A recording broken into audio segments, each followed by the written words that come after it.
Hi everyone, Dr. Samantha Cotrera here for the Imagining a New We video blog.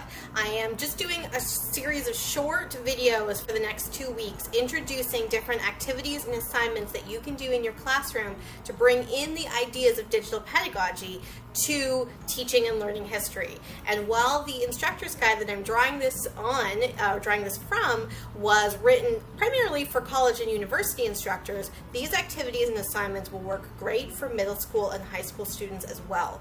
And just to be clear, you don't need to know a lot of fancy tools and technologies to engage in digital humanities. It's just being more thoughtful in what we have available in terms of digital tools and technologies, but also historical digital objects that we can now do analysis through and with, that makes the digital humanities more than just like using these tools as a means to an end. Like, digital humanities allows us to be like the end. So this is a series of three to five minute short videos introducing these activity guides, but you can check out the ebook without my narration to see how they can work in your classroom as well. Let me know if you use them. I can't wait. I'm particularly excited, and today we're going to be talking about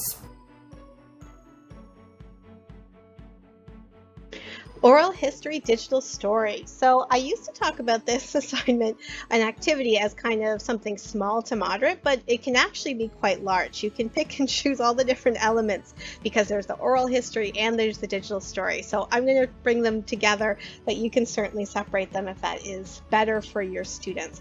Before I begin, I just want to highlight that this activity, as well as all the other assignments and activities, can be found in this York University ebook on digital humanities and social sciences. It was written by me, someone that didn't know anything about digital humanities, but based on the work of people that also didn't know a lot about digital humanities, for people perhaps like you that don't know a lot about digital humanities either. So yeah, I hope you find it interesting. So today we're going to be focusing on Juan Pablo's work, and he actually is a filmmaker, so his oral histories and digital stories is far better than I could have ever created. But digital storytelling is really interesting because of how it can develop multimodal literacies. So it's not just the text, but also the images and the moving and the video and the animation. And I'll tell you, your students know way more about this than I do. I have no idea what a TikTok is, but like,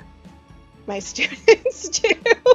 So get your students to be more thoughtful in creating these related to history. So this is a digital short film that combines oral history with archival materials. But again, you can separate that, so you can get your students to just do oral history or just do a short film. Ask your students which tools and technologies. There's so many things that they can use, but you can also do it through PowerPoint, just to be very, very clear. This can be done with low-tech options. So you want to have the archival materials. You want to get your students to do an oral history about the connections to the materials, storyboard their little short film, and then create it.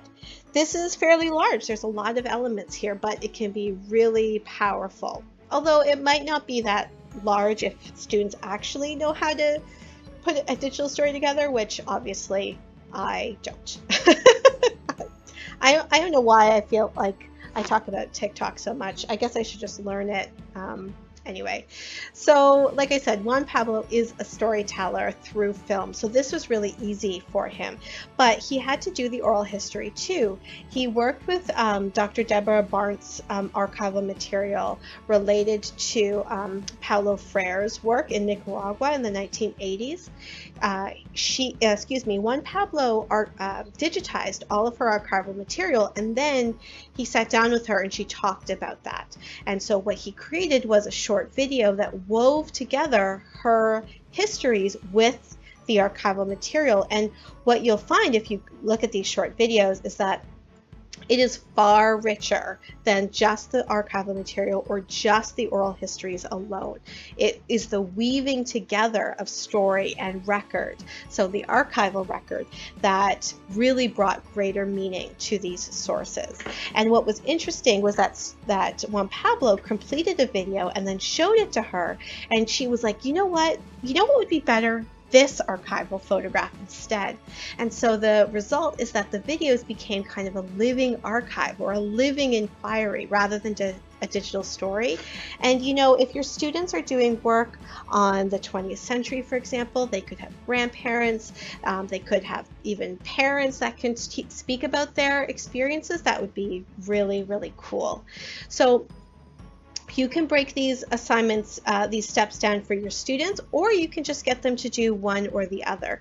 Remember that neither of them is straightforward, so especially related to oral histories, get your students to practice on each other and use these tools to make it more powerful. Here are some suggestions. You can get students to walk their neighborhood and record their own impressions so they can create that oral history themselves, which would be a really cool thing, especially during the pandemic, about how things have changed. And here I've provided some examples about how to record an oral history of your neighborhood. Students can also engage in oral histories with their family members, which I've spoke to you about, but also here is elementary students engaging digital stories to better understand treaty relationships.